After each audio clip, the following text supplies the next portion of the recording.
Welcome to KEcast, the official podcast of Korea Exposé. I'm your host, Bruce Harrison. Joining me today, Exposé Environment Editor Ben Jackson and Managing Editor Haeryun Kang. Let's get right to the discussion. We're chatting at the Korea Exposé office in Seoul.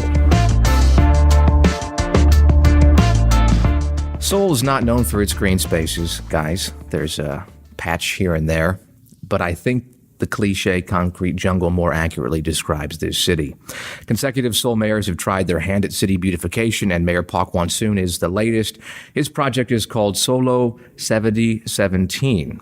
Ben, could you give us a brief overview of that project and make sure to tell our listeners what that futuristic-sounding name means? Yeah, well, Seoullo is a combination of Seoul, obviously, and Lo, which means road. And 7017 refers to 1970 when the original overpass, which I'll mention in a minute, was built. And 17, obviously 2017, when it was converted. Very clever. It's pretty clever, isn't it? Mm-hmm.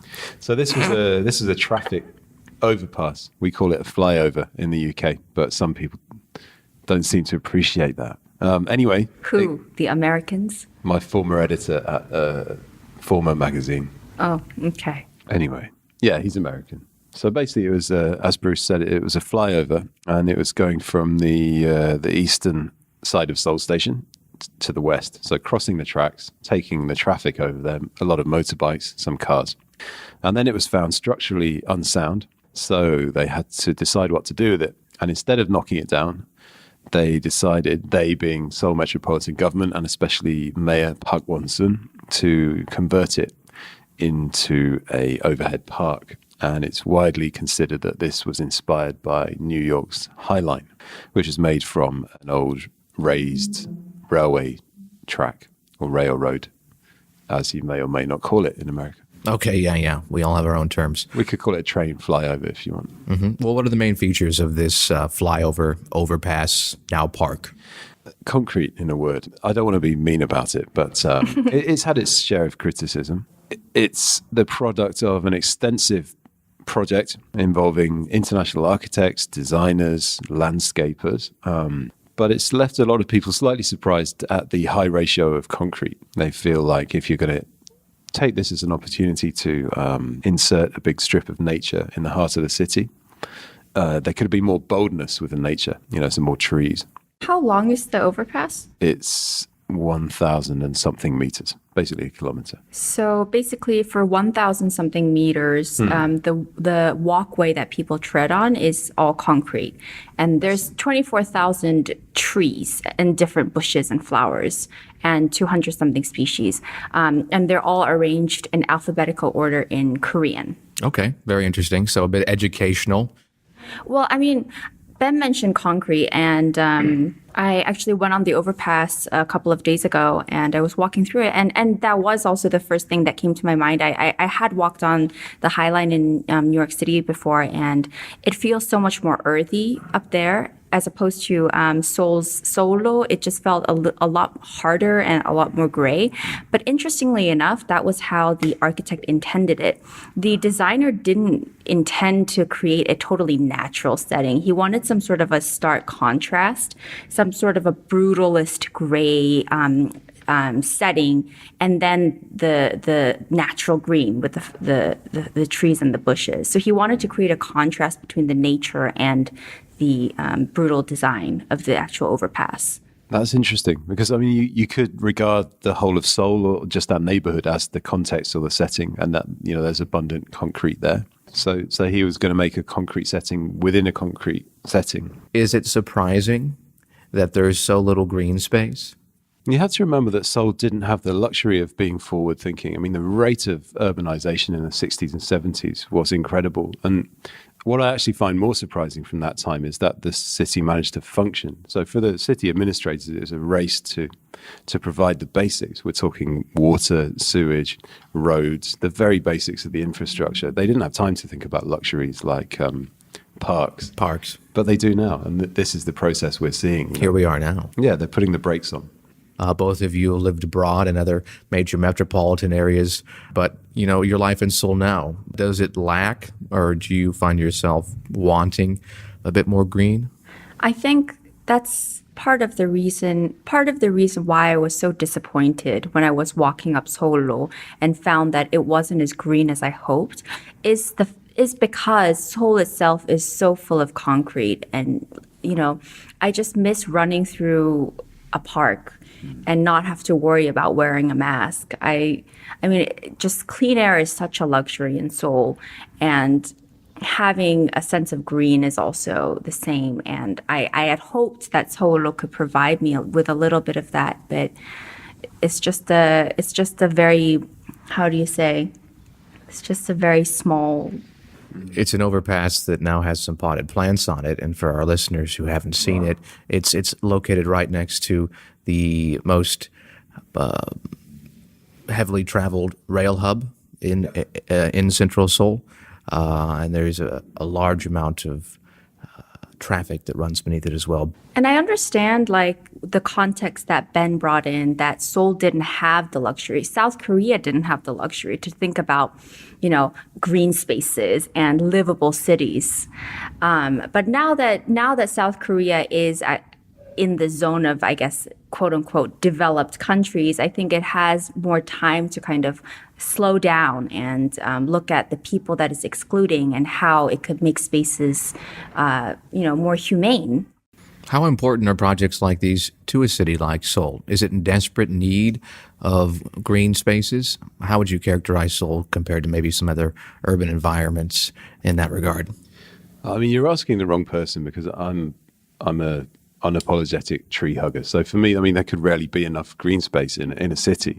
And one of the things I found frustrating, as I've said about this park, is that I haven't been to Highline, but from what Haeryun said and from the photos I've seen, there is as much more earth and space for things to grow.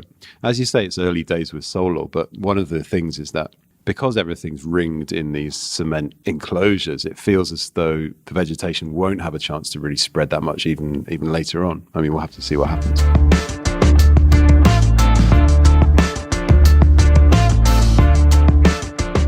This is, as I mentioned and you mentioned, Park Won-soon's baby, the mayor of Seoul. Previous governments have tried their hand at city beautification, different things. Take me through some of those, and how important are those projects to Seoul? Well, Cheonggyecheon Stream is a project that usually gets compared with this one, and that's pretty important for Seoul. That was done under Lee Myung-bak, who was the former mayor of Seoul in the early 2000s. He went on to become president of the whole country. Because of the Stream project? Well, Partly because of it. Really? it was considered a fairly big success, but I think he probably could have won the election without having done that. And it's also important to remember the human costs of building such vanity projects. There was a huge hub of merchants that were making their living before Cheonggyecheon Stream came and kind of ousted them out of their places. And Lee Myung-bak actually promised these merchants to temporarily, if they temporarily relocate to the Dongdaemun area, then he'll eventually make a global, super elegant flea market. Well, that never happened.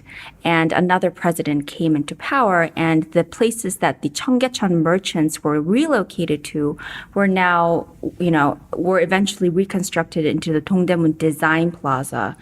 So they were relocated once, and then from there, they were ousted again. And, as you know, Dongdaemun Design Plaza is just like a few steps from our office. And the Dongdaemun Design Plaza was another project by a Seoul mayor as part of city beautification. Right, so by these the people designer Zaha Hadid. were displaced twice by Seoul mayoral projects. Exactly. Yeah, and this is just the tip of an iceberg. They were mayoral projects, but the displacement of weaker people happens all the time. It happened near Dongdaemun recently with a private apartment block development. And Park Won-soon appeared and said that he would stop the kind of forced eviction, but he didn't manage to in the end.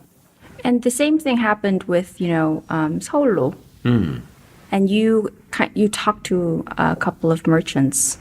I did, yeah. And this was something that surprised me because Park Won-soon is very politically different from the previous two mayors, Oh Se-hun, who was immediately before him, and then Lee Myung-bak, as we mentioned.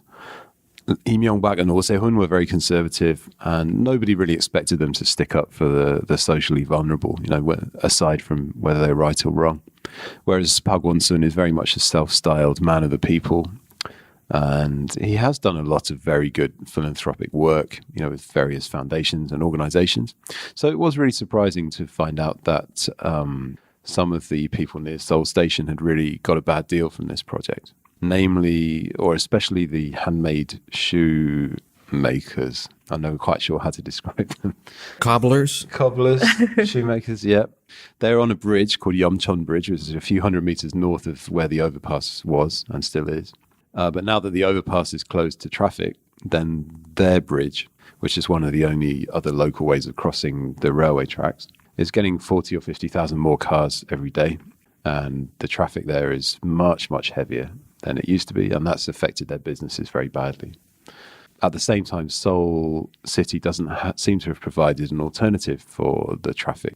So this does seem to be a major oversight, and it's very surprising to see it coming from Park Won-sun, who is, I would say, self-styled, but he's more than that. He does have a track record of being a very progressive mayor who sticks up for the socially vulnerable. It's ironic that the Seoul metropolitan government decided to put up a huge exhibition made out of shoes to promote Seoullo when these shoemaker merchants were one of the most heavily affected by it. It's kind of like a, FU. Yeah.